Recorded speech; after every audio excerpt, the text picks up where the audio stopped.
Alright, we're going to do this really, really quick because all of my videos are a lot better when I talk really fast. So we're going to go into infinite improvement mindset. This is the base core of everything that I do, and I'm giving it to you right here. So please enjoy. It completely centers around the three selves idea that I talked about before. The body, which is the thing which is here in the real world, you eat and you poop, alright?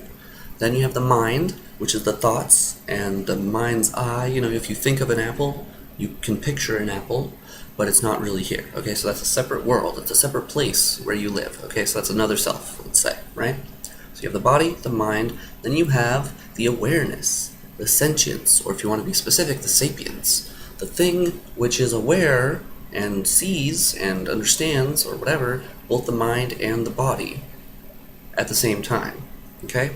You have this thing, which shouldn't flip you off, but those are the basic three selves: body, mind, and awareness. Okay?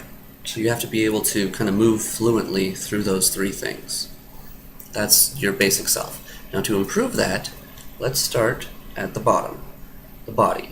Number one, you improve your skills. You improve your muscle memory, you improve your piano playing, your Rubik's Cube making, your rave doing, your whatever, shoveling on the sidewalk with the snow, mowing the lawn, making the sandwich, doing your job, whatever you have to do. If it's moving your muscles around, then that's the body's improvement job. And you just have to get good. You just have to do it a lot and get your muscle memory worked out, and then you got it. Just practice. Done.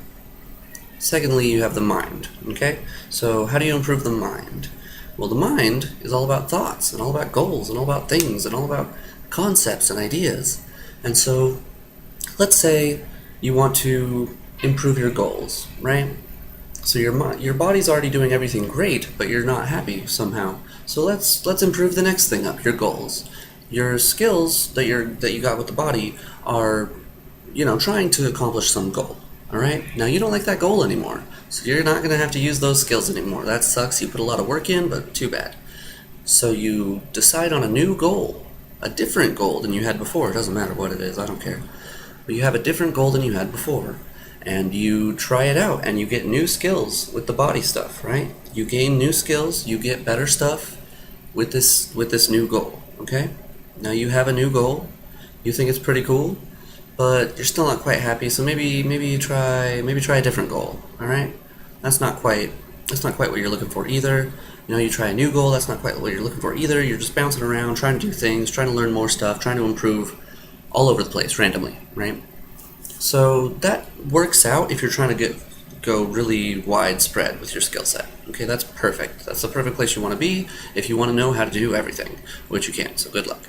But that kind of brings us up to the third place. What goals should I set? How do I improve not my goals, but my goal setting strategies, right? And that brings us to awareness, okay? So the awareness sees the goals, it sees the actions, and it sees the outcome. It sees the actual, tangible effects, not just through pain or hunger or sex, whatever, from the body, not just through happiness or sadness or whatever your emotions are that you're feeling at the time, whatever your thoughts are going, this is good, this is bad.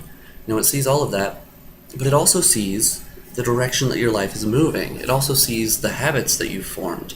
It sees the way that you move. It sees the way that you move through the world. It sees the way that you can affect the world and the way that the world affects you. It sees everything.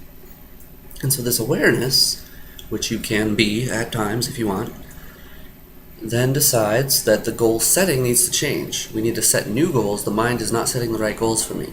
So what the awareness can actually do is change the word that I've used before is the theme. Okay?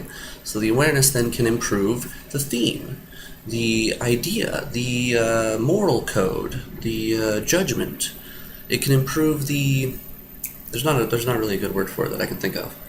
But it improves the place where the goal setting comes from. It does not improve the goals. It does not look for something else to grasp onto to try to improve itself. It knows what is good and what is bad. Now remember, we started from the beginning. The only reason it knows what is good and what is bad is because you tried this and because you tried that, and you got pretty good at both of those. You have to get good at the body and the mind. before you can really start to see what's happening. So once you get really good at the body and the mind, then the awareness knows what's good and what's bad. It knows what goals will lead you this way and what goals will lead you that way. And so it can kind of start to sense what is a good way of being, a good lifestyle, So the awareness can decide, this is the lifestyle that I want to have, this is the way of being that I want to reflect, and then the goals can follow that. The goals will then follow your way of being, and then your skill set will follow your goals, which follow your way of being. So you're all lined up, right? So you're perfect. You're all in sync, right? Like the band. So you have everything that you ever wanted because you have the skill set, because you know how to move your body around, you have the mind, you know how to change your goals around, and you have the awareness, you know where you're going. You know what you want and how you want to do it. And you know that you can change what you want to change your life. You can change your goals, which is what you want. You can change what your goals are. You can change what you want in order to help your life in whatever way. It's all up to you. The idea here with the improvement mindset, with the infinite improvement mindset, is to take that 1, 2, 3rd step of awareness, and instead of saying, I want to be rich, I want to have a car, I want to have a good family, I want to have love in my life, I want to have music, I want to do whatever the thing is that you want to do. Stop it. That's not the baseline thing. That's your goal. So what the baseline thing needs to be for the infinite improvement mindset is improvement. Mind blower. And it will be, because your mind will have a freaking meltdown after a while. But you get used to it. Anyway, so you just improve everything all the time. You improve all the things. The skills are already being improved all the time. They're trying to follow your goals. The goals are already being improved all the time. They're trying to follow your way of being. Now, your way of being is improving all the time. For what? For infinity and beyond.